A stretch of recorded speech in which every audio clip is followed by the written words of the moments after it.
Bismillahirrahmanirrahim. Assalamualaikum warahmatullahi wabarakatuh. Alhamdulillahilladzi anzala sakinata fi qulubil mu'minin liyazdadu imana ma imanihim. Walillahi junudus samawati wal ard wa kana Allahu aliman hakima. وأشهد أن لا إله إلا الله وحده لا شريك له وأشهد أن محمدا عبده ورسوله يا أيها الذين آمنوا اتقوا الله حق تقاته ولا تموتن إلا وأنتم مسلمون وبعد. Hadirin jamaah Masjid An-Nafi' Dago yang Allah muliakan, juga para pendengar Radio Tarbiyah Sunnah Bandung dan beberapa radio lain yang ikut gabung, pemirsa beberapa TV dan para netizen. Kita kembali berjumpa melanjutkan kajian fiqih Al-Asma'ul Husna. Pertemuan yang lalu kita sudah membahas salah satu nama sekaligus sifat Allah, yaitu Al-Barr. Sekarang kita lanjut ke Ar-Ra'uf. Ar-Ra'uf disebut sampai 10 kali di 10 ayat dalam Al-Quran. Berasal dari kata Ra'fah.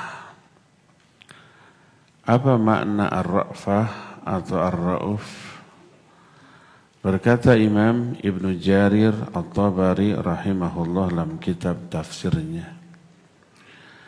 Kata beliau, Ar-Ra'fah a'la ma'ani rahmah wa hiya 'amatun li jami'il khalqi fid dunya wa li ba'dihim fil akhirah wa hum awliya'uhul mu'minun wa ibaduhul muttaqun. Makna ra'fah atau ra'uf itu makna tertinggi dari makna rahmah. Sama dengan rahmah, tapi lebih tinggi. Rahmah itu maknanya kasih sayang. Ra'uf itu yang maha sangat penyayang, sangat penyantun. Ra'uf itu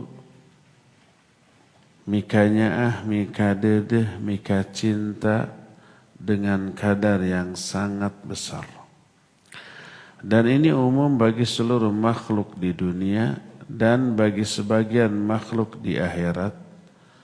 Nah, makhluk di akhirat yang memperoleh ra'fah dari Allah hanyalah para ahli surga, orang-orang bertakwa, para wali Allah yang mukmin dan hamba-hamba Allah yang bertakwa. Salah satu di antara kaidah yang ditetapkan oleh para ulama dalam bab fiqih Asmaul Husna adalah bahwa kalau ada Asmaul Husna dijadikan sebagai penutup sebuah ayat, ayatnya berbicara tentang hukum, kemudian di akhir ayat itu innallaha alimun hakim umpamanya. Innallaha ghafurur rahim. Maka itu menunjukkan bahwa hukum yang diterangkan di awal ayat itu ada keterkaitan erat dengan nama Asmaul Husna yang menjadi penutup ayat tersebut. Maka memperhatikan hal ini termasuk perkara yang sangat membantu seorang hamba dalam memahami Asmaul Husna. Nah, berikut ini akan kita beberkan beberapa contoh ayat yang ditutup oleh Asmaul Husna Ar-Ra'uf serta makna dan keterkaitan dengan masalah yang disebut di awal ayat. Pertama, Al-Quran surah Al-Baqarah 143.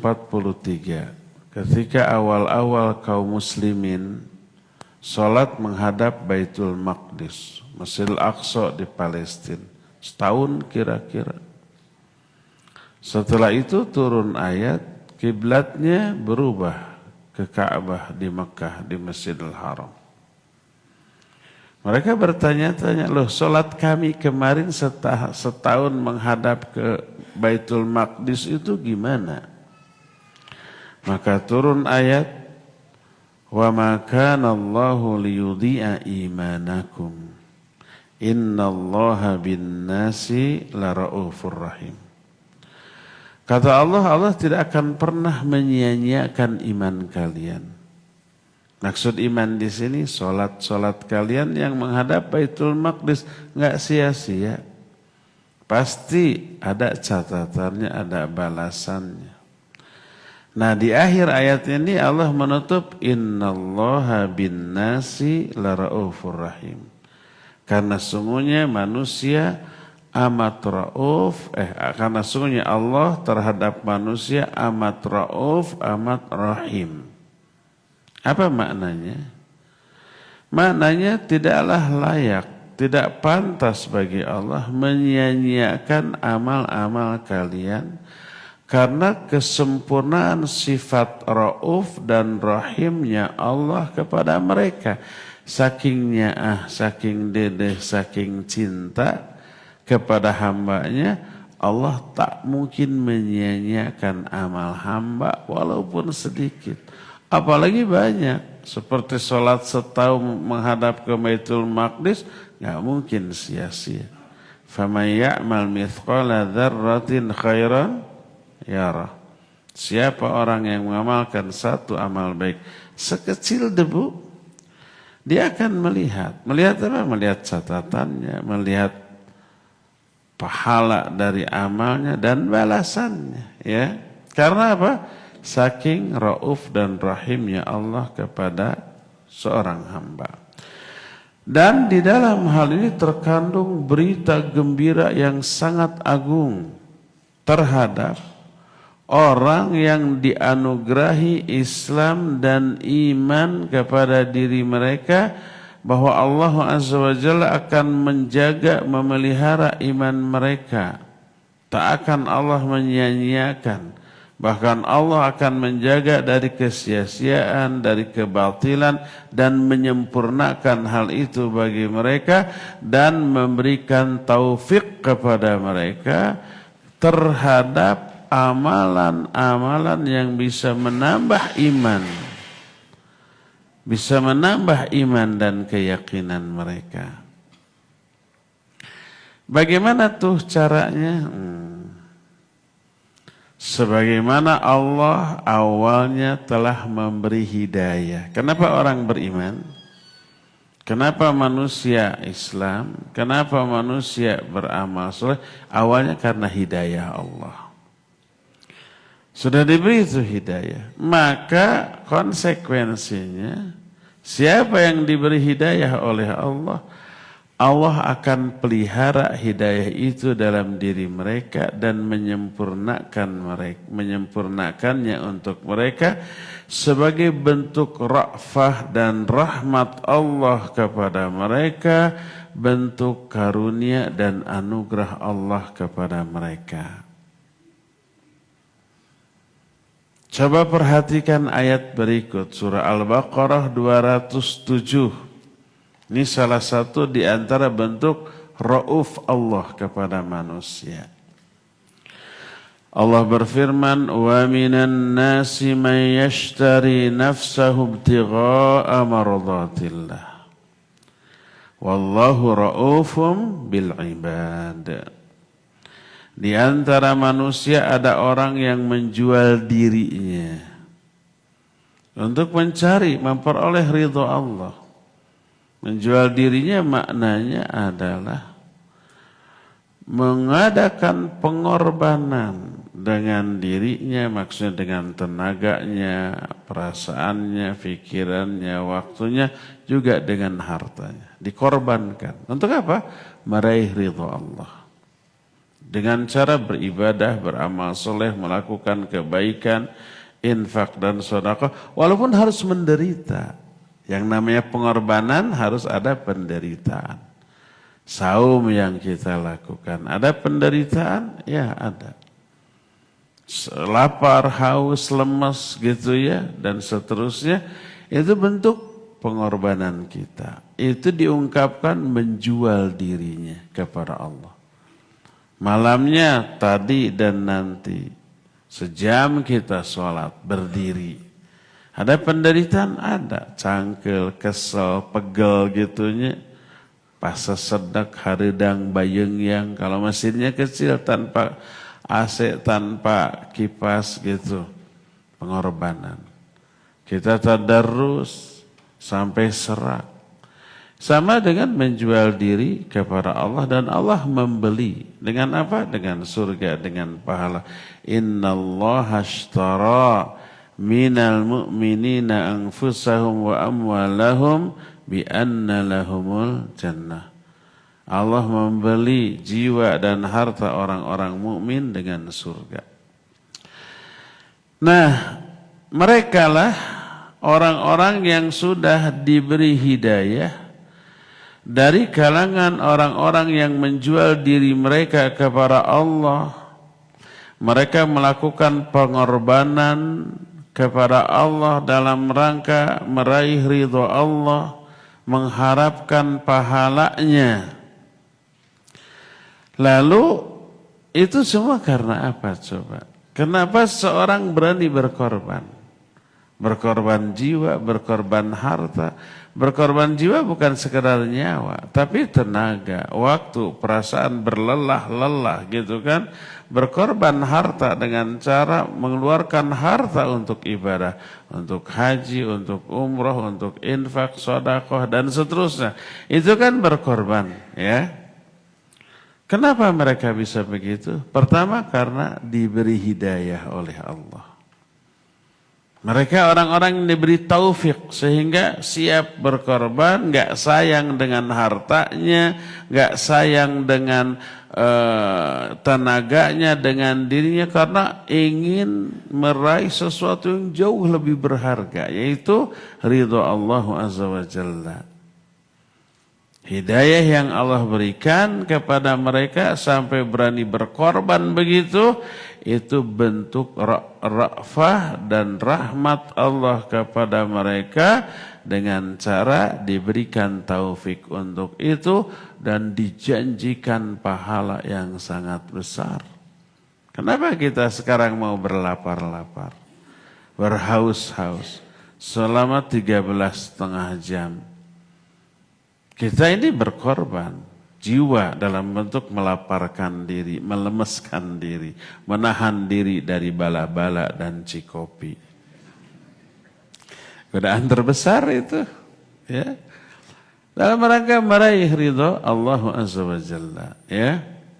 Jangan engkau tanya hasil yang Allah berikan kepada mereka berupa pemuliaan di dunia dan di akhirat, kemuliaan, keuntungan yang sangat besar, dan ketika mereka kelak berjumpa dengan Allah baru mereka memperoleh balasan, bukan hanya setimpal, berlipat-lipat. Jangankan memperoleh atau baru diperlihatkan, baru berupa berita saja, orang itu, orang mukmin itu sudah amat sangat suka dan senang. Kata Nabi SAW, man ahabba liqa Allah ahabballahu liqa'ah, wa man kariha liqa Allah karihallahu liqa'ah. Siapa orang yang mencintai pertemuan dengan Allah, Allah juga mencintai pertemuan dengan dia. Siapa yang benci berjumpa dengan Allah, Allah juga benci berjumpa dengan dia. Ketika mendengar ini, Aisyah salah faham.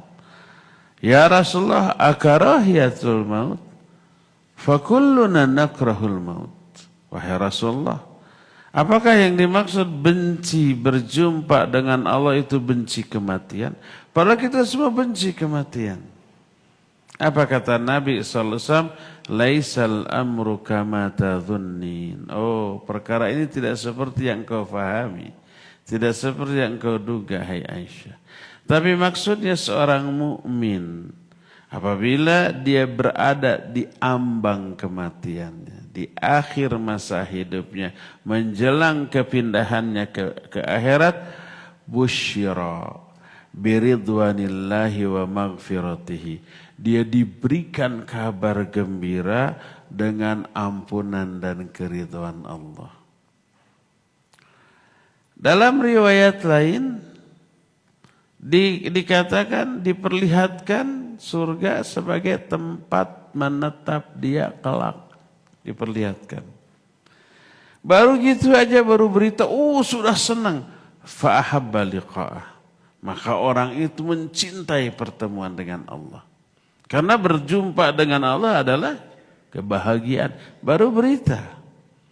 Baru diperlihatkan, belum diberikan. Itu sudah luar biasa. Makanya perjumpaan kelak dengan Allah bagi orang-orang mukmin adalah sebuah kebahagiaan yang tiada tanding. Allah berfirman dalam Al-Quran surah Ali Imran ayat 30. Yauma tajidu kullu nafsin ma amilat min khairin mukhdara wa ma amilat min su'in tawaddu law anna bainaha wa bainahu amadan ba'ida wa yuhadzirukumullahu nafsah wallahu ra'ufum bil ibad. Pada hari ketika setiap jiwa mendapati seluruh amal baiknya dihadirkan. Amal baiknya, catatannya tuh kamu melakukan perbuatan baik ini.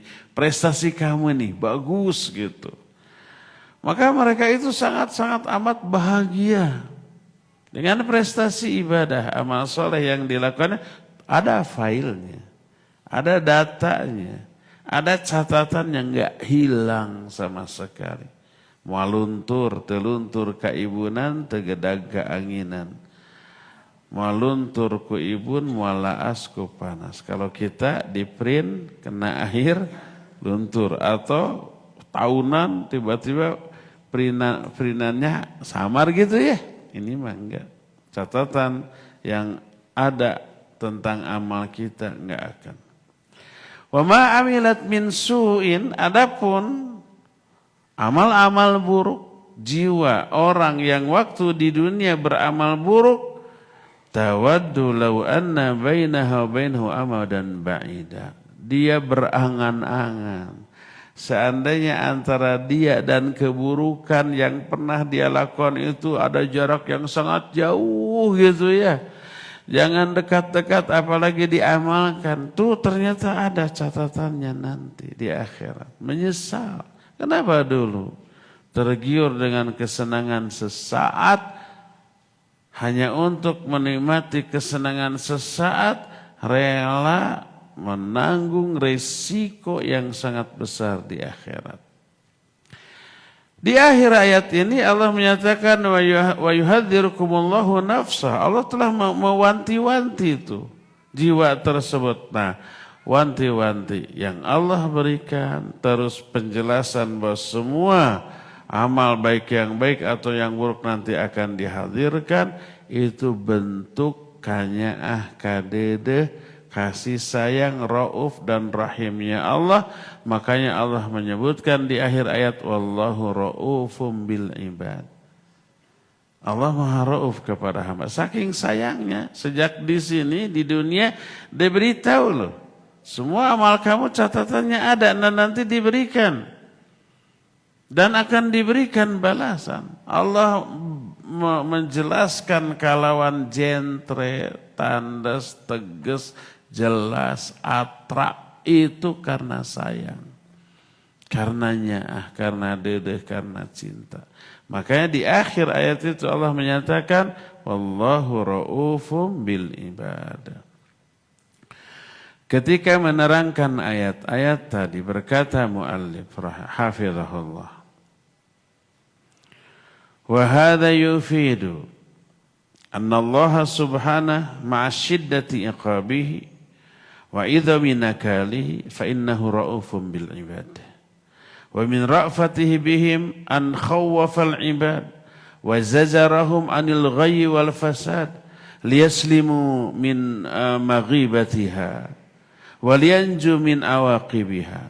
Fahuwa jalla wa ala ra'fatan minhu wa rahmah sahala li ibadihi turuq allati yanaluna biha al khairat wa rafi'ad darajat wa ra'fatan minhu wa rahmah hadzara ibadahu min at-turuq allati tufdi bihim ila al makruhat. Ayat tadi menjelaskan bahwa Allah sekalipun dia itu maha dahsyat siksanya, maha keras ancamannya, tetap dia itu penyayang kepada hambanya. Di antara bentuk kasih sayangnya adalah dia menakut-nakuti dan mewanti-wanti hamba-hambanya jangan sampai melakukan perbuatan zalim, dosa, kerusakan, agar selamat dari akibatnya, agar bisa terhindar dari siksanya. Dan salah satu bentuk rahmat Allah, ra'fah Allah, Allah mudahkan hamba-hambanya jalan-jalan untuk bisa meraih kebaikan, jalan-jalan cara-cara untuk meraih ketinggian darajat. Dan Allah juga salah satu bentuk rahmat dan ra'fah Allah, Allah mewanti-wanti hambanya dari jalan-jalan yang bisa menjerumuskan mereka ke dalam perkara yang tidak disukai. Adanya perintah itu pasti untuk kebaikan mereka, karena dede agar mereka selamat lahir dan batin, dunia akhirat, bahagia di dunia, selamat di akhirat. Nih, jalankan perintah ini agar mereka lolos selamat dari murka azab Allah, laknat Allah, siksa Allah, neraka Allah. Diterangkan ini jauhi ini diharamkan, ini tidak boleh. Ini semua adanya perintah dan larangan merupakan salah satu bentuk wujud ra'fah Allah, sifat ra'uf Allah. Jadi kita sudah dapat beberapa bentuk raufnya Allah kepada hamba-hambanya. Pertama, Allah tidak akan menyia-nyiakan amal-amal yang dilakukan oleh manusia. Keduanya, Allah memberi hidayah kepada mereka untuk berkorban, berjuang untuk meraih ridho Allah. Ya. Ketiga, Allah memerintahkan dan melarang. Karena rauf kepada hamba-hambanya. Bukan untuk membelenggu kebebasan mereka, bukan. Tapi untuk menyelamatkan mereka dari murka dan azab Allah subhanahu wa ta'ala. Ya. Itu bentuk ketiga dari ra'fah atau raufnya Allah subhanahu wa ta'ala. Keempat, Allah berfirman dalam At-Taubah 117.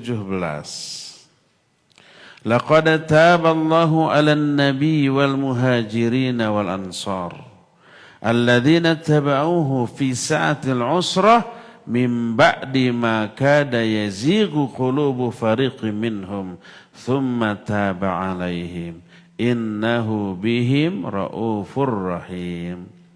Ditutup dengan raufur rahim. Kata Allah, Allah telah menerima taubat Nabi, Muhajirin dan Ansor. Nabi dan para sahabatnya taubat. Kalau taubat berarti sebelumnya apa? Bersalah, berdosa. Lalu taubat. Allah terima taubat mereka. Kapan? Fi sa'atil usrah. Pada saat amat sangat sulit. Saat itu perang di musim panas, melintasi padang pasir, kebayang ya, berjalan kaki. Susahnya bukan main. Haus, lapar, ya udara sangat panas, ya berada di tengah padang pasir. Sampai hampir-hampir sebagian hati di kalangan mereka itu menyimpang, mau ingkar, mau mundur dari medan perang. Kemudian Allah anugerahkan kepada mereka taufik untuk bertobat, mereka bertobat dan Allah terima tobatnya. Kenapa? Allah berikan hidayah tobat dan diterima tobatnya karena Allah Rauf dan Rahim kepada mereka. Coba lihat penjelasan Syekh Abdul Razak ketika menerangkan ayat ini. Wa fi hadha siyaq anna min ra'fatillahi bihim an manna alaihim bitaubah wa waffaqahum laha wa qabilaha minhum wa thabbatahum alaiha walaula annahu ra'afa bihim wa rahimahum lama hasala lahum syai'un min dzalik. Dalam konteks ini, dalam ayat yang barusan dijelaskan bahwa salah satu bentuk raufnya Allah kepada mereka adalah Allah anugerahkan taubat. Allah anugerahkan taufik untuk bertobat, lalu diterima tobat mereka dan mereka ditegarkan di atas semua itu. Seandainya Allah tidak rauf dan tidak rahim kepada mereka, tak mungkin mereka mendapatkan semua itu. Ini bukti rauf yang keempat, yaitu memberi taufik bertobat sehingga mereka bertobat lalu tobatnya diterima oleh Allah Subhanahu wa taala. Ini yang keempat. Kelima, salah satu bentuk raufnya Allah adalah diterangkan dalam Al-Qur'an surah An-Nahl 4 sampai 7. Ayat 4 sampai ayat 7. Allah berfirman, Khalaqal insana min nutfatin fa idza huwa khasimun mubin. Wal an'ama khalaqaha lakum fiha dif'un wa manafi'u wa minha ta'kulun. Wa lakum fiha jamalun hina turihuna wa hina tasrahun. Wa tahmilu athqalakum ila baladin lam takunu balighihi illa bisyiqqil anfus. Inna rabbakum laraufur rahim. Kata Allah telah menciptakan manusia dari nutfah. Dari bahasa kitanya zigot. Dari sperma yang kemudian bercampur dengan sel telur, bersatu menempel di dinding rahim. Nutfah. Secara fisik penampakannya menjijikan. Itu asal usul manusia.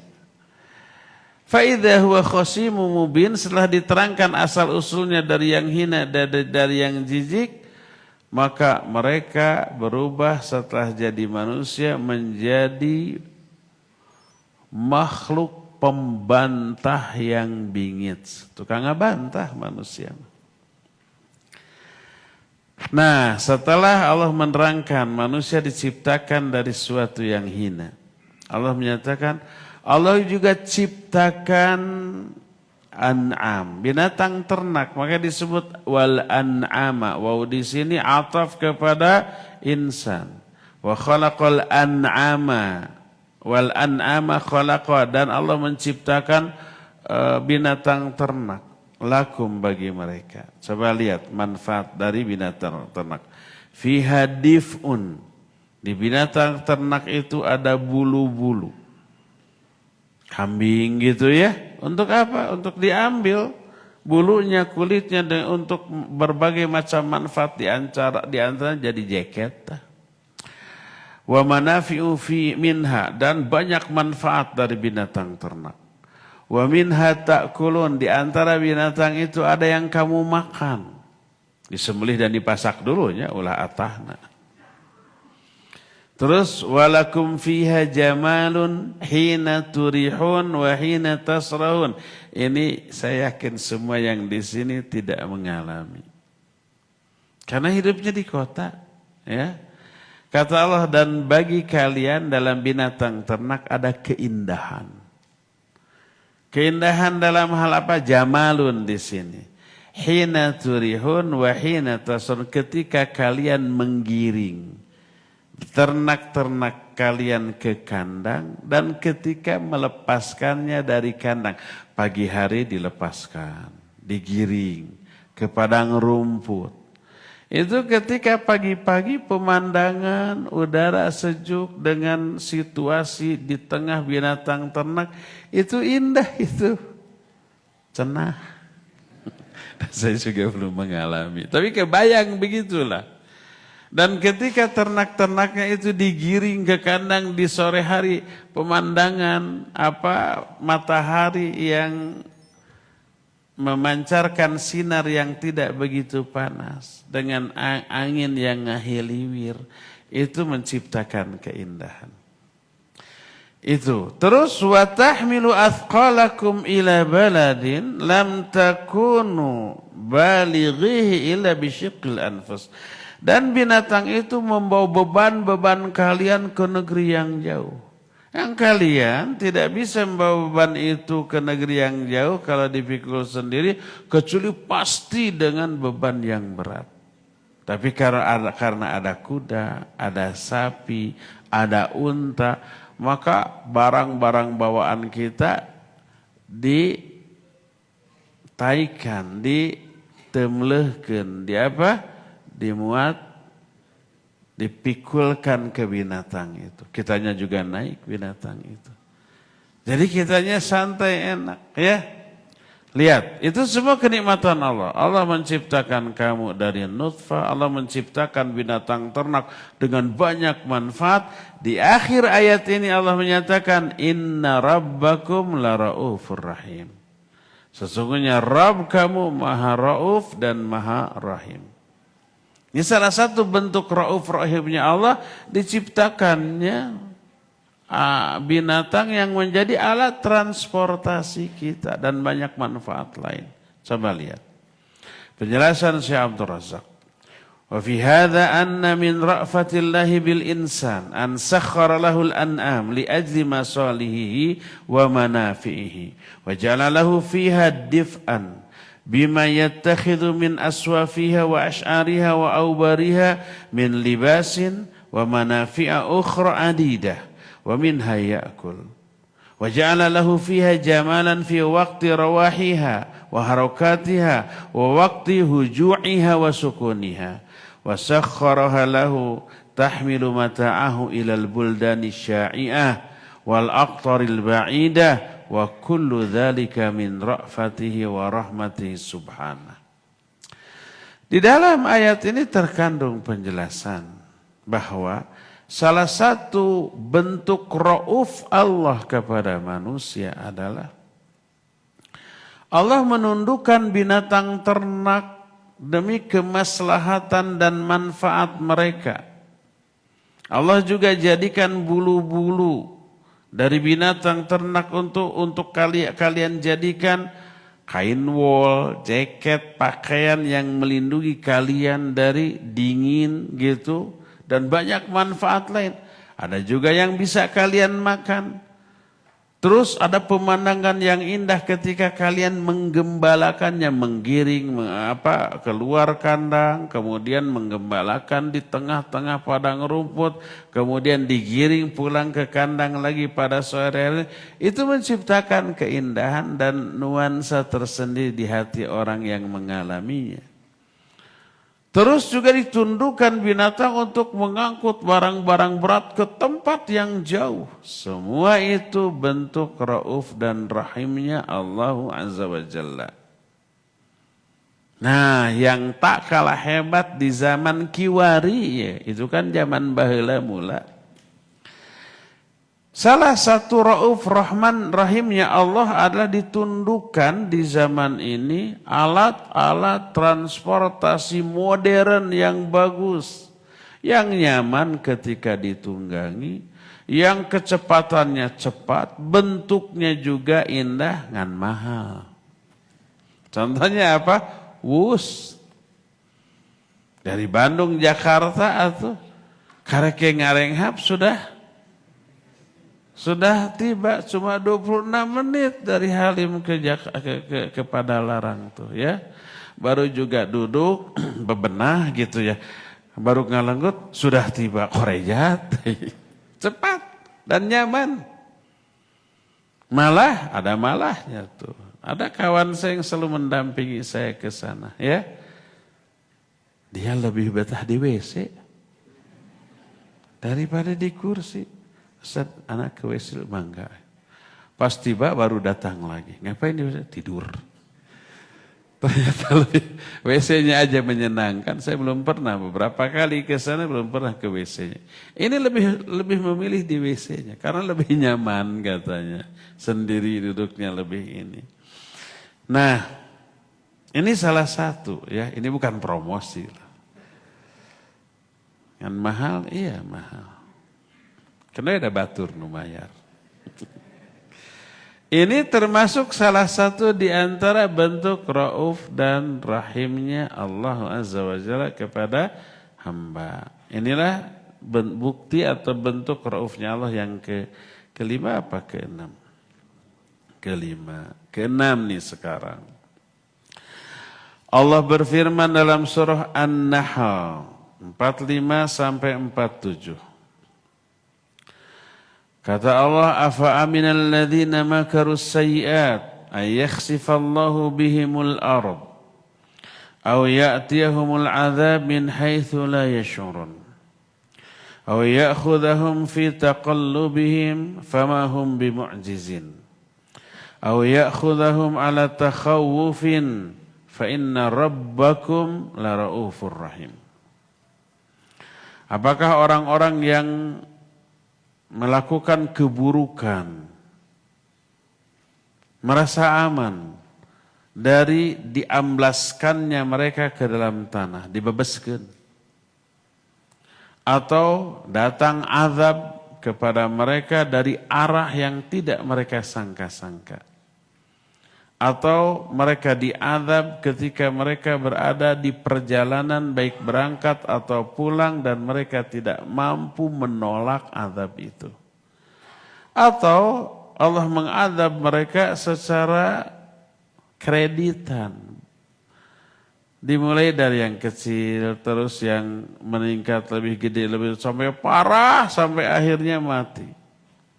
Apakah merasa aman dari hal itu? Nah, di akhir ayat ini Allah menyatakan sesungguhnya Rabbmu ma'ar rauf dan maha rahim. Apa makna dan kaitan keterangan tadi dengan sifat rauf dan rahimnya Allah? Dalam ayat ini dijelaskan salah satu bentuk raufnya Allah adalah Allah tidak langsung segera menurunkan azab kepada orang yang bermaksiat. Tapi ditunda. Dan tetap selama bermaksiat diberi kesehatan, diberi rizki. Mereka selalu menyakiti Allah, menyakiti para wali Allah. Tapi Allah tetap selama mereka sejahat itu membuka pintu taubat. Mengajak mereka untuk meninggalkan keburukan-keburukan tadi, menjanjikan mereka dengan seafdal-afdal kemuliaan, dan menjanjikan ampunan atas dosa dan kesalahan mereka. Jadi orang banyak berdosa dibiarkan, tidak langsung diazab. Diberi tempo. Untuk apa? Kesempatan. Untuk apa kesempatan? Bertobat. Berhenti. Selama mereka dosa, selama mereka maksiat, selama mereka durhaka, hak mereka tetap Allah tunaikan. Diberi kesehatan, diberi rizki, diberi pangkat, jabatan, kekuasaan, popularitas, dukungan, kesenangan, kegembiraan, tetap Allah berikan tuh. Agar apa? Agar mereka itu punya waktu untuk bertobat dan berhenti. Setelah bertobat, dosa terhapus, diberi ampunan. Tidak diadab. Kurang bagaimana bager Allah. Kurang bagaimana nyaah dedeh asih cinta kepada umatnya. Kurang bagaimana rauf dan rahimnya Allah. Makanya itu salah satu di antara bentuk raufnya Allah di akhir ayat. Fa inna rabbakum la raufur rahim. Maka coba lihat seruan dari muallif dari Syekh Abdul Razak, afala yastahlil mujrimu min rabbi raufir rahim an takuna ni'amullahi alaihi nazilah fi jamil lahadat mutawaliyah alaihi fi kullil awqat wa huwa mukibbun ala ijramihi mutamadin fi ghayyihi wa isyanihi. Tidakkah para orang-orang yang durhaka itu malu kepada Allah yang Rauf dan Rahim. Nikmat Allah terus menerus turun di setiap waktu, di setiap detik. Terus-terusan tercurah kepada mereka, tapi selama itu mereka tetap berkubang di dalam dosa, di dalam maksiat, dan di dalam kedurhakaan mereka. Jadi bagernya Allah, Rauf Rahimnya Allah itu terlihat. Durhaka tapi tetap diberikan kenikmatan. Inilah yang keenam. Bentuk Raufnya Allah, Allah tetap memberikan nikmat kepada orang-orang durhaka dan memberi kesempatan untuk bertobat, tidak langsung memberikan hukuman berupa azab di alam dunia. Yang ketujuh, banyak-banyak amat, sabar hiji itu tinggal di 10 paling. Al-Hajj 65. Allah berfirman, awalam taru anna Allah sakhkhara lakum ma fil ardi wal fulka tajri fil bahri bi amrih wa yumsiku as-samaa'a an taqa'a 'alal ardi illa bi idnih. Innallaha bin nasi laraufur rahim. Tidakkah kamu perhatikan bahwa Allah telah menundukkan bagi kalian semua yang ada di muka bumi dan menundukkan perahu-perahu yang berlayar di lautan atas perintah Allah. Jadi di daratan semua ditundukkan untuk kita, di lautan juga begitu. Walaupun kita nggak bisa jalan di atas air, tapi kita bisa menciptakan alat agar bisa melaju di atas air dengan kecepatan tinggi. Kalau kita berlari di atas air, nggak seberapa. Tapi alat yang Allah anugerahkan kepada kita, seperti kapal-kapal laut, kapal selam, kecepatannya kan ratusan ribu kilometer per jamnya. Saya nggak tahu sih. Kalau pesawat iya bisa di atas 1000 km per jam. Kalau kita naik pesawat internasional yang ke luar negeri, ke Mekah, ke Madinah, ke Eropa, di hadapan kita kan ada TV, ada screen. Di sana ada data tentang pesawat yang kita tumpai, kecepatan, ketinggian, suhu di luar, suhu di dalam, macam-macam gitu ya. Nah kita lihat bisa lebih dari 1000 km per jam kecepatan pesawat tuh. Tapi anehnya gini, kita berangkat searah dengan berputarnya bumi ke arah baratnya. Iya, ke arah barat. Kalau ke arah barat, ke Saudi untuk haji umrah atau ke Eropa, ke Amerika itu ke arah barat. Berarti searah dengan perputaran bumi. Kecepatan pesawat 1000 km lebih. Jadi kalau kita saum nih. Ketika saum umroh berangkatnya siang itu nambah 4 jam loh. Kita umpai berangkat jam 5 sore, sejam lagi buka di Jakarta, belewer. Dah teu maghrib itu matahari irah ngarlap pernah tuh. Setelah jam 10 malam Jakarta, kita masih di atas entah di mana, entah di India, entah di mana gitunya.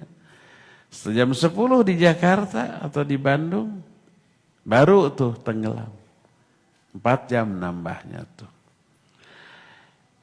Jadi walaupun searah perputaran bumi dengan pesawat dan kecepatan pesawat itu 1000 km per jam, tapi tetap kecepatan berputarnya bumi lebih cepat. Sehingga tetap saja akhirnya maghrib.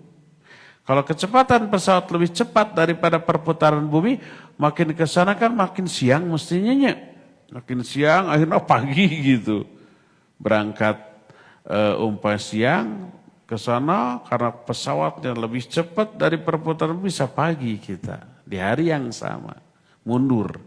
Tapi karena kecepatan berputarnya bumi lebih cepat, maka tetap keburu tenggelam matahari. Ini menunjukkan bumi ini kecepatan berputarnya lebih dari 1000 km per jam. Tapi ente oleng orangnya karena gede mungkin buminya. Allah tundukkan semua yang ada di muka bumi, termasuk lautan. Terus wa yumsikus sama an taqa'a 'alal ardi. Allah tahan langit agar tidak runtuh menimpa bumi illa bi'idznih, kecuali dengan izin Allah suatu saat akan runtuh di hari kiamat. Allah menjelaskan 3, ditundukkannya yang ada di bumi untuk kita, ditundukkannya lautan untuk kita, ditahannya langit agar tidak runtuh. Di akhir ayat ini Allah menyatakan innallaha bin-nasi laraufur rahim. Sungguhnya Allah kepada manusia maha rauf, maha rahim. Artinya itu salah satu bentuk rauf dan rahimnya Allah. Ditundukkannya semua yang ada di muka bumi, termasuk lautan, termasuk tidak runtuhnya langit menimpa bumi, itu termasuk di antara rauf dan rahimnya Allah. Keberapa itu teh? Ke-7. Ke-8. Surah An-Nur 20. Allah berfirman, walaula fadlullahi alaikum wa rahmatuhu wa anna allaha ra'ufur rahim. Kata Allah, ini ayat sebelumnya, ayat 16, 17 sampai 20 dari surah An-Nur itu menceritakan tentang hukum-hukum dan pelajaran yang agung yang Allah tetapkan untuk manusia. Aturan-aturan Allah yang Allah berlakukan untuk manusia. Lalu Allah katakan, itu semua karunia Allah dan rahmat Allah. Hukum-hukum yang Allah, aturan yang Allah berikan itu karunia. Jangan dianggap belenggu. Rahmat Allah. Jangan dianggap sebagai pembatas kebebasan kita. Di akhir ayat Allah menyatakan karena Allah rauf dan rahim. Maka berkata mu'alif, qala dzalika subhanah, ba'da bayanihi li ahkamihil azimah wa mawa'idhil balighah, ma yufidu anna hadzal bayanan nafi wa syar'al hakim huwa min ra'fatillahi bil ibadi wa rahmatihi bihim. Allah menerangkan bahwa Allah rauf kepada hambanya setelah Allah menerangkan hukum-hukumnya yang agung, pelajaran-pelajarannya yang sangat menyentuh, yang menjelaskan bahwa penjelasan yang bermanfaat, syariat yang bijaksana dari Allah, termasuk salah satu bentuk rauf dan rahimnya Allah kepada manusia. Itu yang ke-8. Ke-9. Terakhir, belum. Lastu. 2 terakhir. Surah Al-Hadid ayat 5. Allah berfirman, huwallazi yunazzilu ala 'abdihi ayatin bayyinatin liyukhrijakum minadh-dhulumati ilan nur wa innallaha bikum laraufur rahim. Dialah Allah yang telah menurunkan kepada hambanya, maksud hamba di sini Rasul Nabi Muhammad SAW. Dialah Allah yang telah menurunkan kepada hambanya ayat-ayat yang jelas. Maksudnya Quran. Untuk apa? Untuk mengeluarkan mereka dari kegelapan menuju cahaya yang terang benderang. Kenapa Allah utus Rasul? Kenapa Allah memberikan ayat-ayat yang jelas? Karena di akhir ayat, innallaha bikum la raufur rahim. Karena Allah rauf dan rahim kepada kalian. Sayangnya asih kepada kalian. Makanya diutus Rasul. Dan diberikan pelengkap, itu penjelasan berupa Al-Quranul Karim, berupa syariat ini. Dan ini adalah bentuk rauf dan rahim yang terbesar bagi kita. Teragung, nikmat yang tiada tara. Dibanding nikmat harta, kekuasaan, pangkat, jabatan, agama dan Rasul dan agama yang dibawa ini sebesar-besar nikmat. Berkata mu'alif, sesungguhnya inilah seagung-agung nikmat, semulia-mulia pemberian dan karunia, yaitu diturunkannya kepada hambanya, kepada Rasulnya, ayat-ayat yang jelas, hujjah yang kuat, yang menunjukkan bahwa akal pasti akan membenarkan semua ajaran yang dibawa oleh Nabi SAW. Bahwa ajarannya itu benar, yang diyakini kebenarannya. Untuk apa? Agar Allah mengeluarkan hamba-hamba yang dikehendakinya dari kegelapan menuju cahaya dengan diutusnya Rasul, diturunkannya ayat-ayat dan hikmah agar mereka keluar dari kegelapan, gelapnya syirik, kufur, kesalahan, penyimpangan, kebodohan, menuju cahaya yang terang benderang berupa tauhid, berupa iman, berupa akhlak, berupa kebenaran dan ketaatan. Dan ini salah satu bentuk rauf dan rahimnya Allah kepada hamba, kepada manusia. Kasabara itu teh? Salapan. Ke-10 ini terakhir. Kan ada 10 ayat dalam Al-Quran yang mengandung kata-kata rauf. Surah Al-Hasyr ayat 10. Allah berfirman, walladzina ja'u min ba'dihim yaqulun Rabbana ighfir lana wa li ikhwanina alladhina sabaquna bil iman wa la taj'al fi qulubina ghillan lil ladzina amanu Rabbana innaka raufur rahim. Surah Al-Hasyr ayat 10 ini sambungan dari ayat 9. Ayat 9 itu menjelaskan tentang para sahabat Ansor di Madinah yang menyambut, membantu kedatangan muhajirin dari Mekah. Walladzina tabawwa'u dara wal iman min qablihim. Orang-orang yang menetap di Madinah dengan keimanan. Yuhibbuna man hajara ilaihim. Mereka mencintai para muhajirin. Jadi pas muhajirin datang disambut, gitu ya. Itu hebatnya ukhuwah Islamiyah antara Ansor dan Muhajirin, para sahabat. Nah, setelah itu ayat ini, walladzina ja'u min ba'dihim, dan orang-orang yang datang setelah mereka. Generasi berikutnya setelah generasi sahabat, yaitu generasi apa? Tabi'in. Generasi tabi'in, mereka berdoa. Doanya salah satunya isinya untuk kepentingan pendahulu mereka, para sahabat. Doanya Rabbana ighfir lana, ya Allah ampuni dosa-dosa kami. Wa li ikhwanina alladzina sabaquna bil iman, dan saudara-saudara kami yang lebih dahulu iman daripada kami, yaitu para sahabat. Wa la taj'al fi qulubina ghillan lil ladzina amanu, jangan engkau jadikan dalam hati kami iri, dengki, hasad kepada sama orang yang beriman. Rabbana innaka raufur rahim, ya Allah sungguhnya engkau maha rauf, maha rahim.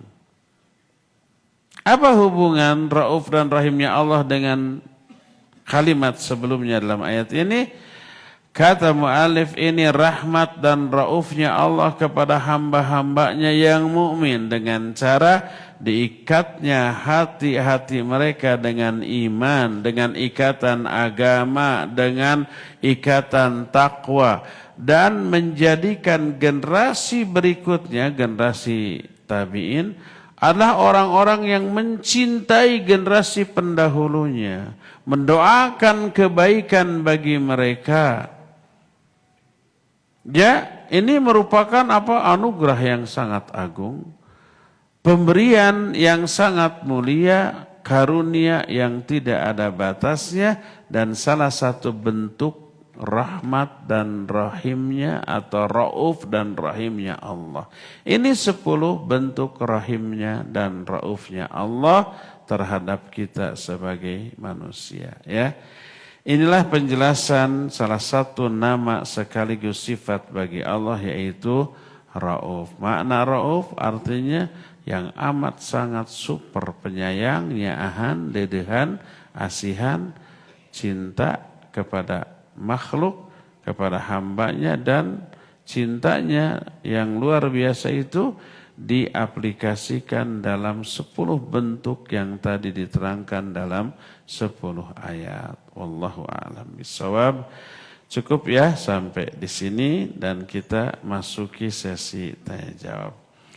Ini di meja saya ada hadiah 2 buku ensiklopedia Asmaul Husna dan 2 karung kecil. Isinya pakaian anak. 1 ikhwan, 1 akhwat. Ya.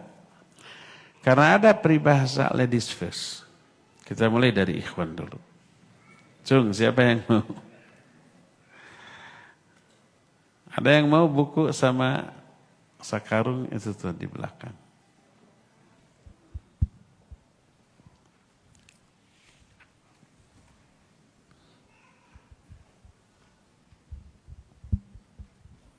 Nama? Abu Irham. Abu Irham. Irhamnya datang enggak ya? Bapaknya ada nih. Berarti Baim itu cucunya ya. Abu Irham. Sebutkan 2 atau 3 di antara bentuk raufnya Allah kepada hambanya. Bentuk bismillah, bentuk raufnya Allah yang pertama, Allah tidak langsung menurunkan azab kepada manusia, tapi bertahap. Walaupun manusia tersebut masih bermaksiat, Allah tetap memberikan hak-hak kepada manusia seperti rezeki, kesehatan, dan lain-lain. Lalu yang kedua, Allah menurunkan Rasul dan agama untuk kepada manusia agar keluar dari kegelapan kepada cahaya yang terang benderang. 3. Oh, 1 lagi.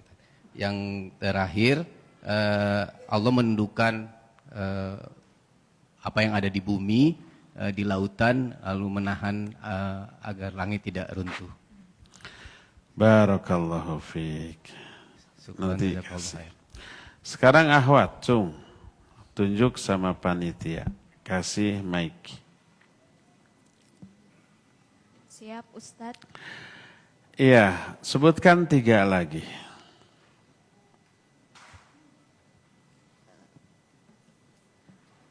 Yang pertama itu Allah tidak akan menyia-nyiakan amal manusia. Terus yang kedua, Allah memberikan hidayah sebagai bentuk rahmat dan karunia-Nya. Setelah itu ada juga dari surat An-Nahl ayat 4-7, Allah menciptakan manusia dari nutfah yang secara fisik itu menjijikkan. Setelah diterangkan asal-usulnya mereka berubah menjadi makhluk pembantai yang dingin. Allah juga menciptakan binatang ternak untuk diambil bulu kulitnya untuk memberikan banyak manfaat. Sudah? Sudah, Ustadz. Baik, barakallahu fiik. Nanti dikasih ya. Pertanyaan.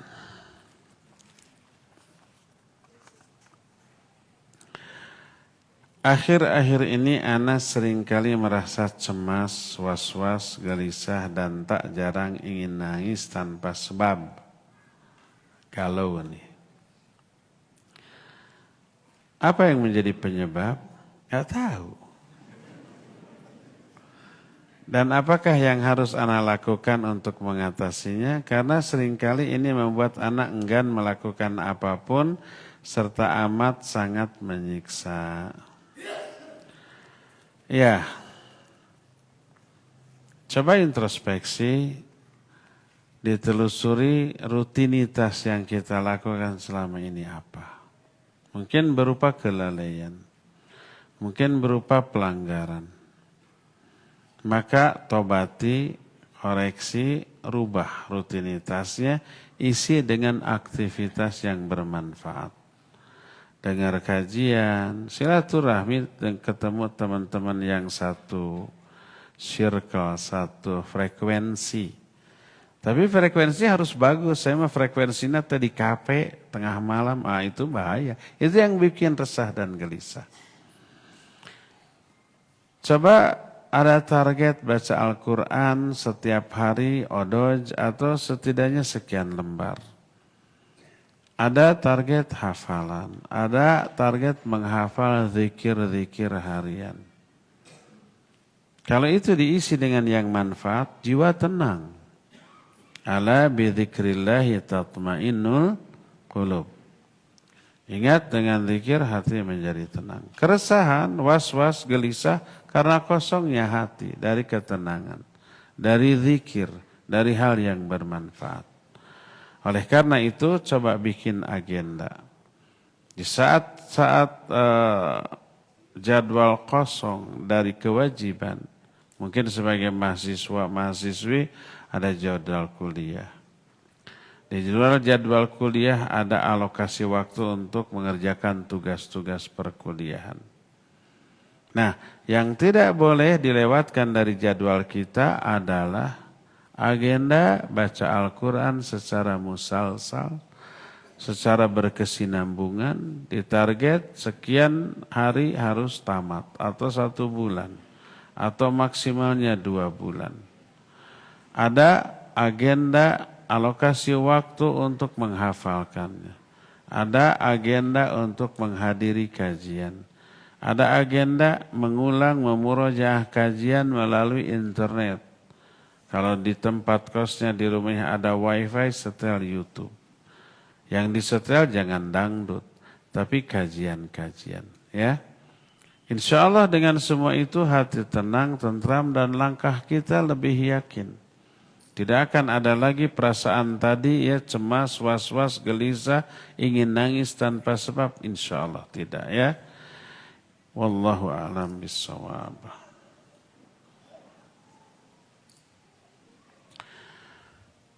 Ustaz, tolong jelaskan bahayanya banyak bicara atau bahaya lisan.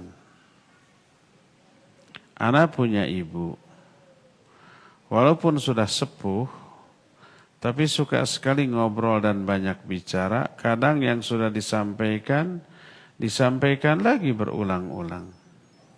Bosannya. Bagaimana caranya saya memberitahu beliau agar beliau tidak tersinggung, apalagi ini bulan Ramadan, ana khawatir amalannya malah tidak jadi pahala. Ibunya ada nggak? Kalau saya menjelaskan percuma ibunya nggak dengar. Kan yang ingin dikoreksi ibunya ya. Atau mumpung ada di sini Ustaz tolong nasihati, nanti di rumah dimarahi loh. Kamu lapor ke Ustaz, ibu jadi malu.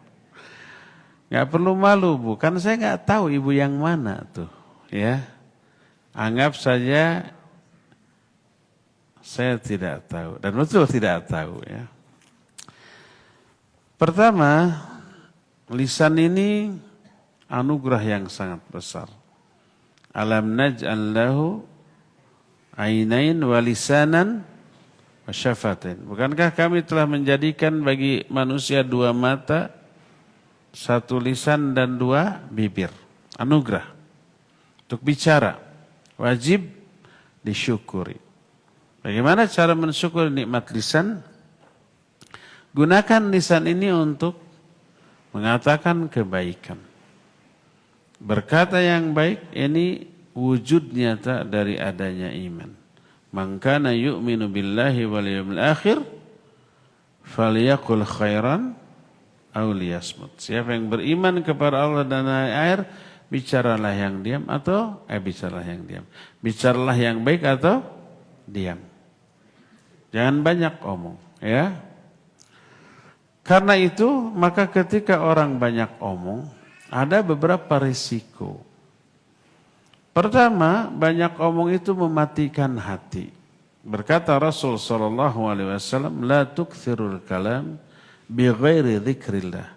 Fa inna kathratal kalam bi ghairi dzikrillah tumitul qulub." Jangan kalian terlalu banyak bicara selain zikrullah. Karena memperbanyak bicara selain zikrullah itu mematikan hati.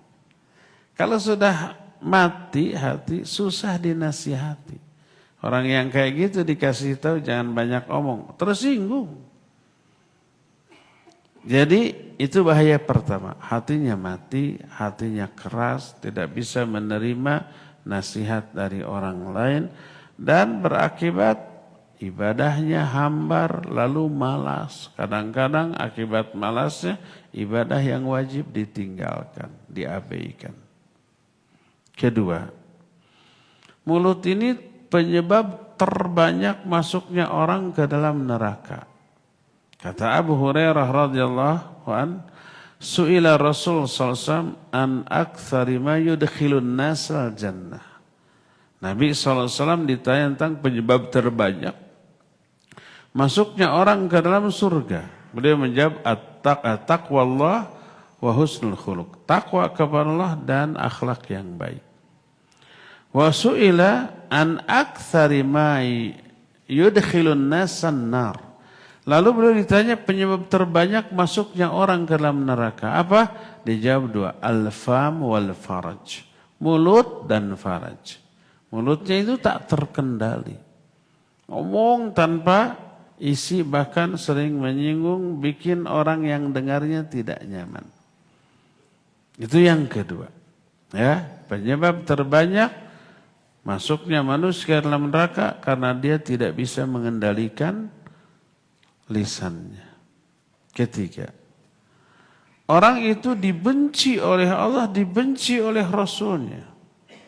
Di akhirat dihinakan dengan sehina-hinanya. Sebagaimana salah satu hadis ini agak panjang, tapi di akhir, kalimat terakhir dari hadis ini, Nabi SAW menyatakan, Inna abghadakum ilayya wa ab'adakum minni majlisan yaumal qiyamah athar-tharun wal mutasyaddiqun wal mutafahiqun. Sesungguhnya manusia yang paling aku benci di antara kalian dan paling jauh kedudukannya dengan aku pada hari kiamat. Kalau paling jauh berarti paling rendah. Nabi di atas, paling tinggi. Ini paling rendah, hina. Adalah orang yang memiliki 3 karakter. Pertama, athar-tharun. Kedua, al-mutasyaddiqun. Dua-duanya tentang bicara. Kalau athar-tharun, lobat catur tanpa bukur. Lobat catur itu bukan sekak seter, bukan. Bukankah catur itu sedikit bicara banyak kerja? Enggak kerja juga ya, cuma banyak mikir. Tapi pikirnya enggak bagus. Lobat catur ini banyak omong, tanpa bukur, tanpa ada isi. Cerewet, bawel gitu. Segala diomongkan. Itu athar-tharun. Al-mutasyaddiqun dari asyadqu maknanya sama bicara. Tapi orang yang suka mengindah-indahkan gaya bicara, susunan kalimat. Sekedar caper, menarik perhatian orang agar disanjung, dipuji, dipakai, ditanggap. Dalam rangka pujian, memperindah ucapan itu. Ini dua-duanya berkaitan dengan bicara. Seorang sahabat bertanya, ya Rasulullah, qad arafna athar-tharun wal mutasyaddiqun. Famal mutafahiqun? Wahai Rasulullah, kami tahu athar-tharun dan al-mutasyaddiqun. Dua-duanya berkaitan dengan bicara, keburukan dalam berbicara.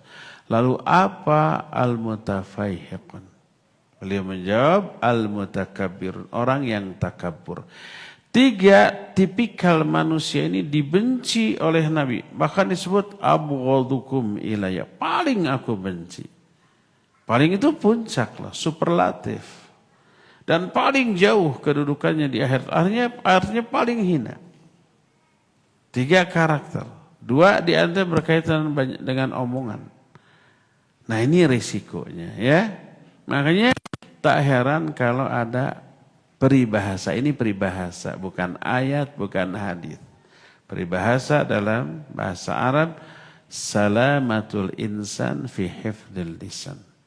Keselamatan seseorang sangat tergantung dari pemeliharaan terhadap lisannya, jaga lisan.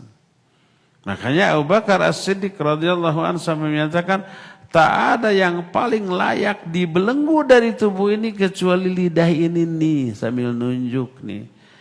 Tapi kan nggak bisa kita membelenggu lidahnya. Kecil, lunak, tapi bahayanya paling besar. Nyaris seluruh keburukan bersumber dari lisan.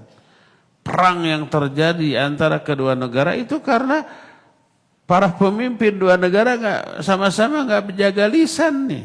Ya. Kajian ribut orang mah. Kan gitunya, darwe perang.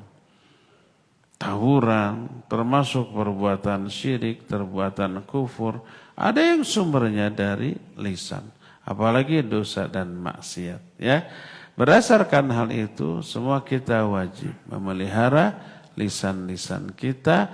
Karena keburukannya amat sangat banyak dan besar. Sekalipun lisannya bentuknya kecil, lunak, tak bertulang.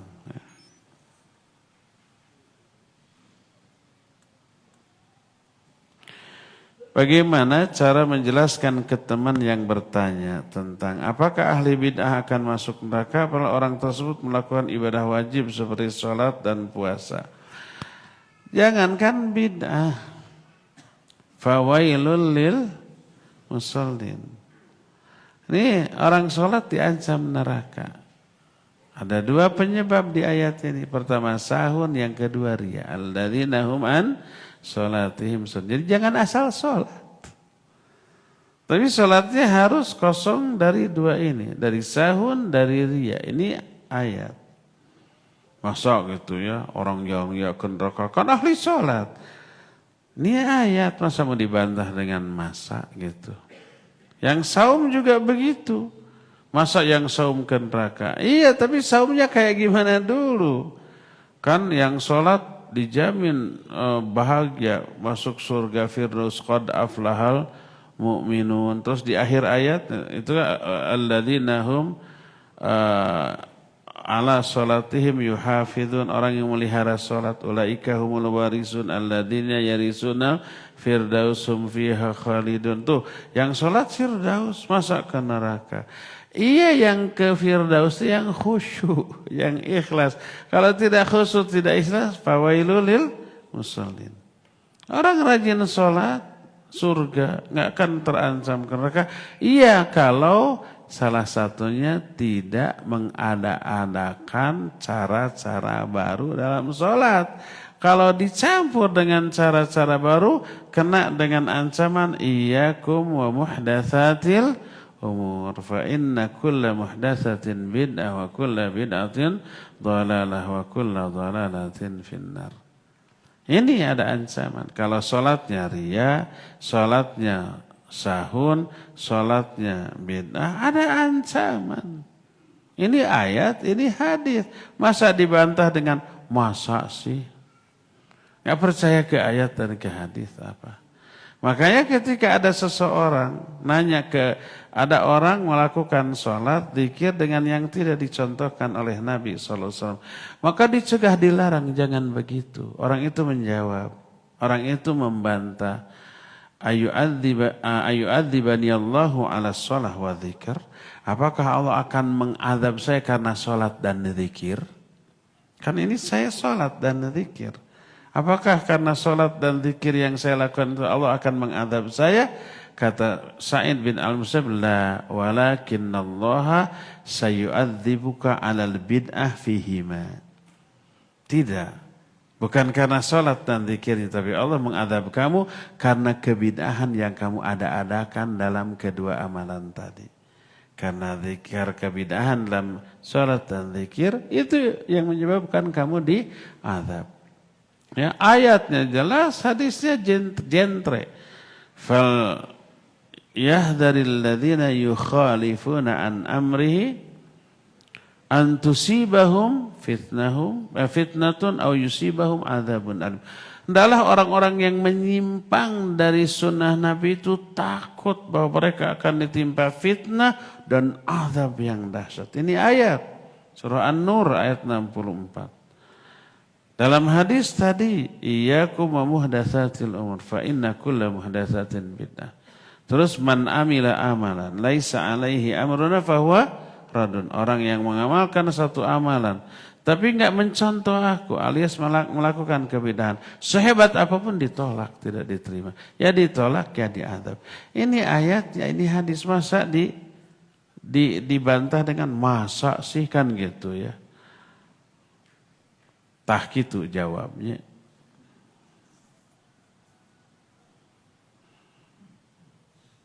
Ini curhat. Ahwat biasa. Suami saya tuh kan awalnya meyakini bahwa rezeki sudah diatur sejak Lauhul Mahfuz.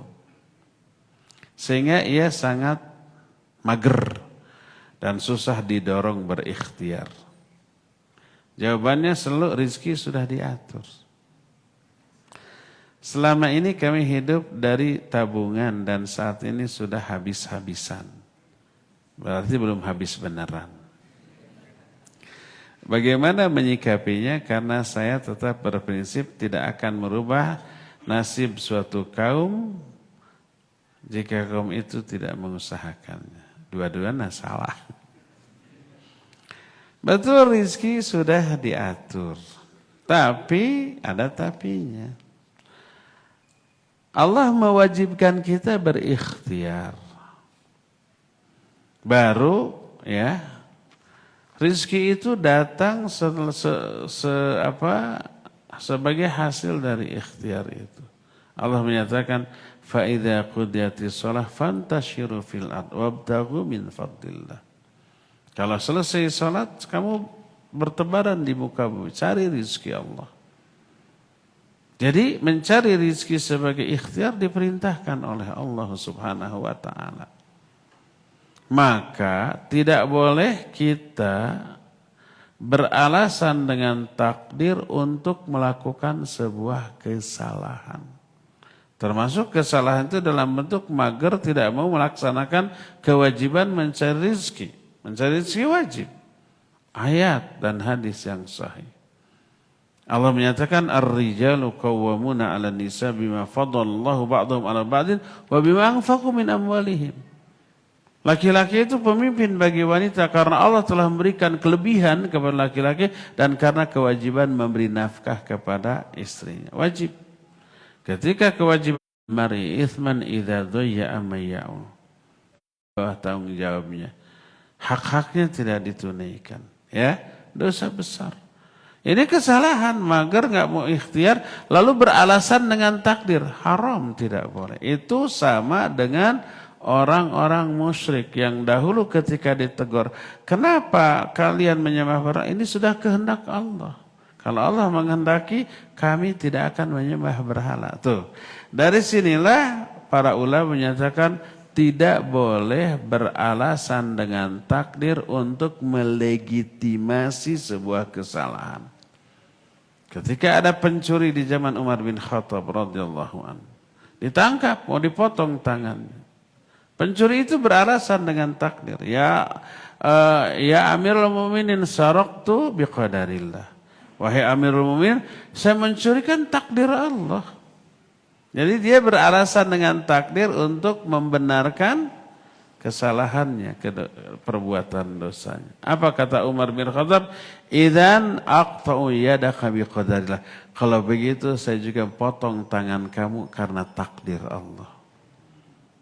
Allah mentakdirkan kamu dipotong tangannya dan Allah takdirkan jalan-jalannya. Tidaklah Allah mentakdirkan sesuatu kecuali Allah juga mentakdirkan sebab-sebab terjadinya sesuatu itu. Kalau Allah takdirkan tangan orang itu buntung, Allah takdirkan orang itu mencuri. Dan Allah takdirkan orang mencuri sebagai hukuman atas dosa dan kesalahan dia. Salah satunya salah faham dalam memahami agama karena kebodohan tuh. Kalau Allah mau mentakdirkan seorang punya anak, pasti Allah takdirkan nikah. Gak bisa kita beralasan, kamu kan punya anak ya, tapi kok gak nikah? Nikah dong. Dia bilang, semua sudah tertulis lahul mahfuz. Kalau Allah mentakdirkan saya punya anak, ya pastilah punya anak. Tapi ikhtiarnya tidak. Apa ikhtiarnya? Nikahlah. Walaupun itu belum tentu juga dapat. Ada orang yang nikah nggak punya anak ya. Setelah nikah kemudian harus melakukan hubungan. Saya sudah ikhtiar nikah, tinggal tunggu anak. Sudah disentuh istrinya? Belum. Harus. Ya enggak tuh, harus itu. Jadi tidaklah Allah mentakdirkan sesuatu. Kecuali Allah takdirkan juga sebab-sebabnya. Tidaklah Allah mentakdirkan seorang dapat rizki, kecuali Allah takdirkan sebab-sebabnya. Allah takdirkan dia usaha. Caranya gimana? Allah beri semangat, Allah beri pemahaman yang benar. Mencari harta itu wajib bagi saya. Kalau enggak saya dosa nih. Gitu. Allah beri pemahaman kayak gitu, ikhtiar. Maka Allah takdirkan dia dapat rizki melalui ikhtiar. Dan ikhtiar ditakdirkan oleh Allah dari pemahaman yang benar. Nah orang tadi diberi pemahaman yang salah. Dia berlindung di balik kata-kata takdir untuk melegitimasi kekeliruannya, kesalahannya. Enggak boleh.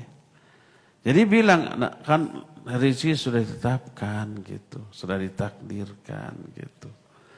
Maka walaupun tidak mencari, nanti rezeki itu datang sendiri. Itu keliru besar. Pak, sekarang gini, kenyang atau lapar takdir bukan? Takdir. Nah, sekarang kalau enggak makan, bisa enggak meraih takdir kenyang? Enggak. Untuk bisa meraih takdir kenyang harus meraih takdir makan. Kalau enggak makan enggak mungkin kenyang. Untuk bisa meraih takdir makan harus cari makanan. Artinya tidak mungkin berdoa, ya Allah beri saya rezeki jelek deh. Ayah kambing bakar dengan nasi kebuli terus cemilannya montong. Enggak mungkin. Enggak mungkin ya. Harus ikhtiar atau ya. Itu kesalahpahaman.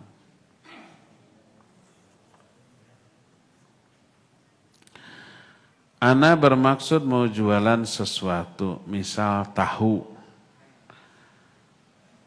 Dengan cara dititipkan ke warung-warung. Namun di warung tersebut sudah ada barang tahu tersebut punya orang lain gitu ya. Hanya beda rasa, merek dan kualitas. Boleh enggak? Sebaiknya tidak. Ini dikiaskan dengan tidak boleh seseorang meminang wanita yang sudah dipinang orang lain. Tidak boleh seorang menawar satu barang yang sedang ditawar oleh orang lain. Apa salah satu sebabnya bisa menimbulkan pertengkaran, permusuhan, kebencian. Ada nggak kasus orang nyimpen bala-bala gitu ya, laku, laku itu. Ada orang saya nitip juga bala-bala dengan harga yang lebih murah. Boleh? Nggak boleh. Ya, tidak boleh. Ini termasuk hal yang bisa merusak ukhuwah Islamiyah. Jadi walaupun mereknya beda, rasa beda, harga beda, kualitas beda, tapi mematikan orang. Kalau kita lebih bagus, lebih murah, orang lain mati, ya maksudnya tahunya yang mati. Bukan tahunya, usahanya mati. Nah setelah tidak ada saingan, dinaikkan harga teh, dikasih sebelin.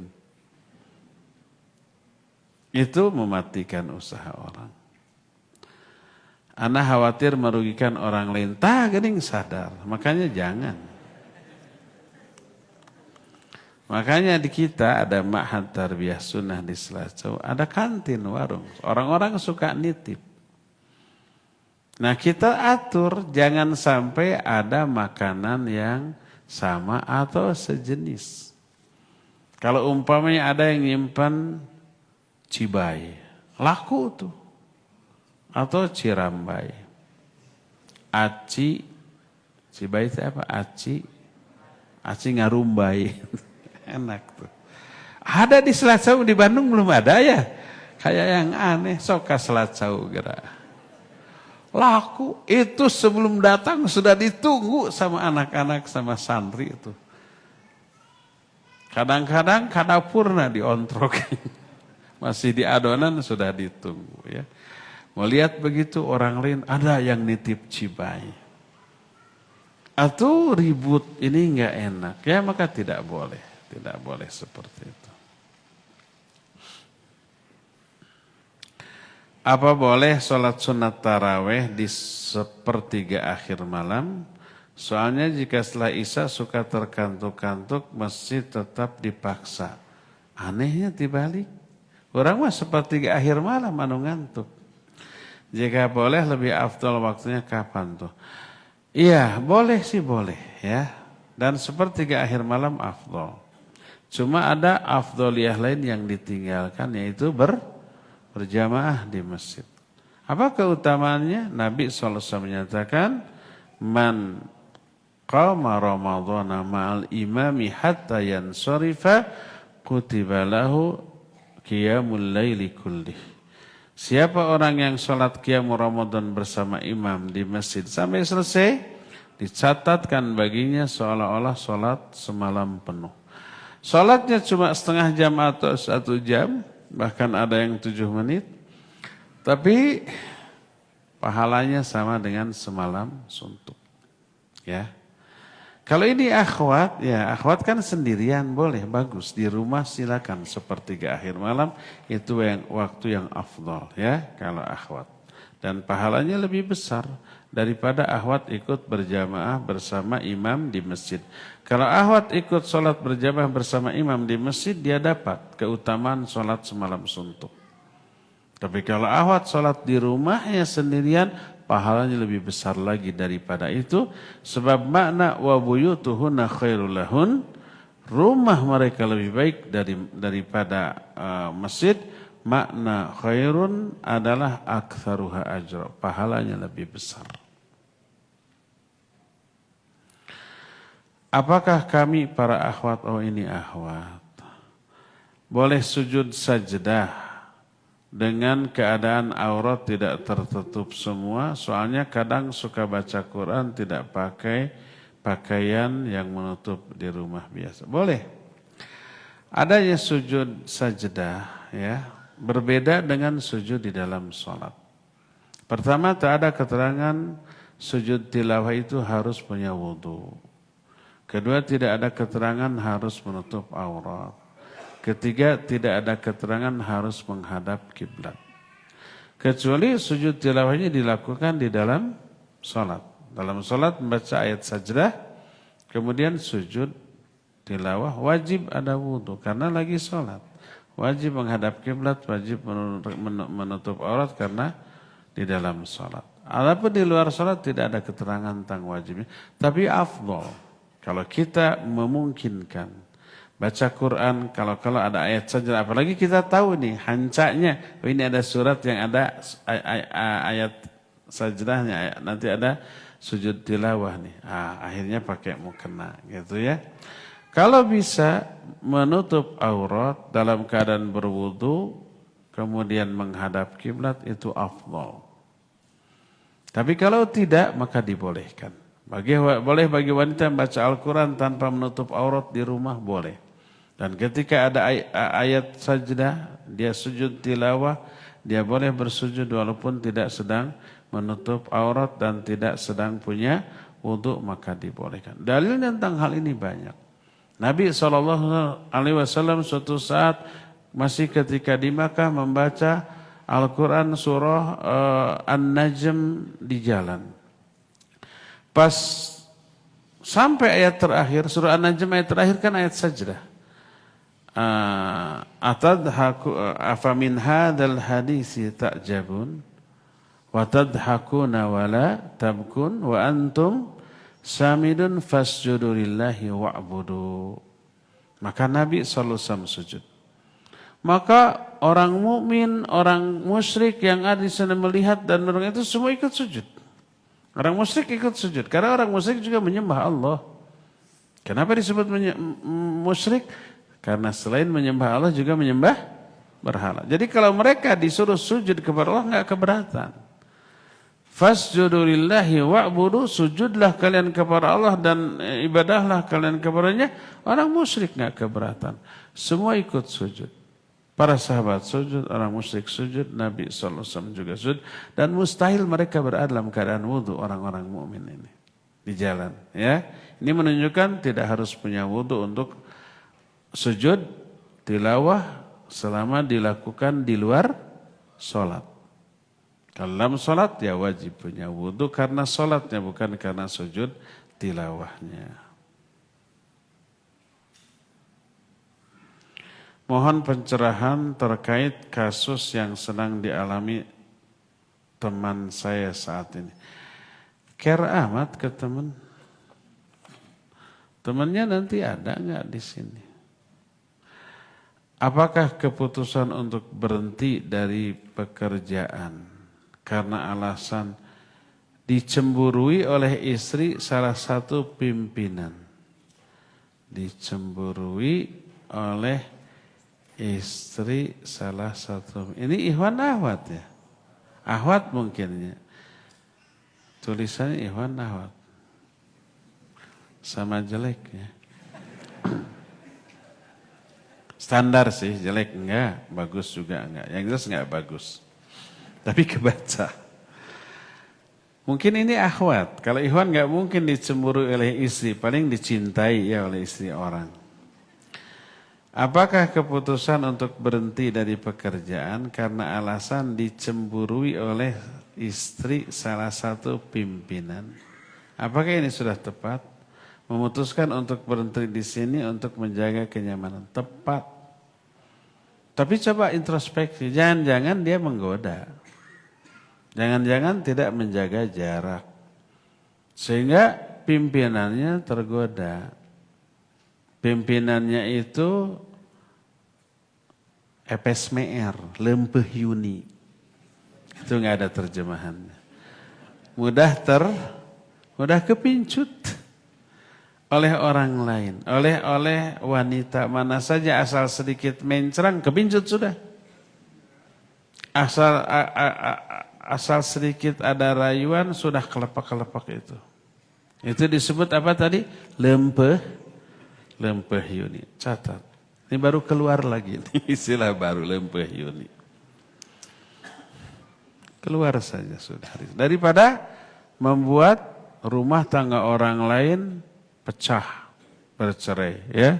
Daripada nanti istrinya terus setiap hari ikut ngerecokin kantornya dalam rangka menjaga keselamatan dari suaminya dari godaan setan yang terkutuk. Dari godaan wanita ini tadi. Nanti kalau pindah jangan gitu lagi. Jangan apa? Menggoda lagi. Atau minimal jangan terlalu dekat, jaga jarak ya. Saya mah nggak pernah menggoda. Diam saja orang lain sudah tergoda. Diam aja di rumah. Suruh suami, Pak, saya kalau keluar itu jadi fitnah. Cari duit sebanyak-banyaknya. Biar saya urus rumah tangga dan duitnya setor ke saya. Gitu aja sudah ya. Lebih baik. Mungkin karena ini terlalu menggoda. Walaupun tidak menggoda, banyak orang tergoda oleh ketidakmenggodaannya. Apalagi kalau aktif menggoda, wah, bukan hanya pimpinan tuh ya, ownernya juga tergoda. Bisa-bisa ditawari jadi pemilik perusahaan itu. Terakhir, ini surat. Insya Allah Ramadan tahun ini saya dan istri akan iktikaf di Masjidil Haram di 10 hari terakhir. Semoga Allah mudahkan. Ya. Kami berdua punya kebiasaan susah menahan kencing. Tah eta. Bila sudah terasa langsung keluar. Kebayang nanti pada saat iktikaf di Masjidil Haram, mungkin tidak sempat keluar masjid saat air kencing keluar. Itu muqaddimah. Pertanyaan. Bolehkah kami menggunakan ini kayaknya apa namanya merek, nggak saya bacakan di sini tertulis. Pokoknya apa namanya eta teh? Eta merek. Iklan dibayar henteu. Apa namanya eta? Popok eta, popok ya. Boleh nggak pakai? Kalau popok bukan merek ya. Agar air kencing jangan mengotori berceceran di air, wajib pakai popok, wajib pakai popok ya. Kedua, pada saat wudhu lagi apakah popok tersebut boleh tetap dipakai, harus dilepas, ganti, bawa cadangan. Karena ada najisnya kan ya enggak? Kecuali kalau diyakini tidak ada najis. Mau kencing, masih tertahan, akhirnya ke WC dikeluarkan, popoknya utuh. Boleh dipakai lagi, ya. Jadi tergantung apakah popoknya sudah terkena air kencing atau belum. Kalau sudah terkena wajib diganti, kalau enggak maka boleh dipakai terus. Jadi bawa stok 1 bungkus besar ya ke masjid. Terus di mana gantinya? Di WC. Kan tadi ke WC, ya enggak? Ke WC. Semoga Allah mudahkan nanti, semoga sampai di sana mah kalau bisa coba minumnya diganti dengan air zam-zam. Jangan minum yang lain-lain, apalagi yang manis-manis ya. Mungkin banyaknya kencing itu salah satunya karena pengaruh gula yang terlalu tinggi. Diabetes itu menyebabkan kencing terus-terusan ya. Coba stop yang manis-manis, stop nasi putih, stop yang tepung-tepungan roti, bolu gitu ya. Apa makannya? Makannya buah, sayur, daging boleh. Kemudian ganti dengan kentang dan seterusnya, kemudian minumnya khusus zam-zam. Jadi ada orang yang punya diabetes selalu kencing, suatu saat minumnya zam-zam terus nggak kencing tuh. Minta ketika minum air zam-zam berdoa, ya Allah hindarkan saya dari kencing beser terus-terusan. Dan air zam-zam bermanfaat sesuai dengan niat ketika meminumnya. Ma'uz zam-zam lima syuribalahu.